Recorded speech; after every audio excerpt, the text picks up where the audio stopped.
தம்பி சாப்பிடுங்க சாப்பிடுங்க. தம்பி தம்பி பொறுமையாக சாப்பிடுங்க, ஒன்றும் பிரச்சனை இல்லை. சாப்பிட்டு முடிப்பாளா மாட்டாளா? ஏற்பாதே தம்பிக்கு தாளிச்சா எடுத்துருவாங்க. தாளிச்சா தம்பி மறுசோறு எடுத்துருவாங்க. மறுசோறு தம்பிக்கு. தம்பி சோறு வச்சு சாப்பிடுங்க.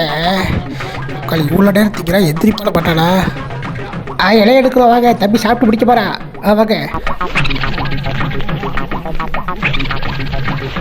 ஆனால் என்ன தம்பி நீங்கள் நல்லா அள்ளுவதுக்குன்னு அள்ளி சாப்பிடுங்க தம்பி, சாப்பிடுங்க. இவன் வேற என்னை ரொம்ப டார்ச்சர் பண்றான்டா. தம்பி தள்ளுங்க. தம்பி சோதிக்காதீங்க, சோதிக்காதீங்க. தால்ச்சா கொண்டு வாங்க. தால்ச்சாலாம் வருங்க.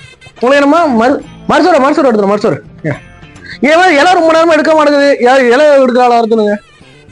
எம்டி எடுத்துரும். வாட்டு என்னடா பண்ணிட்டு இருக்க? அப்ப பாத்துக்கிட்டு இருக்க. ஒவ்வொருத்தரையும் ஏன் விட்டுட்டு இருக்க? நீ என்னடா பண்ற? எல்லா கல்ச்சுரல்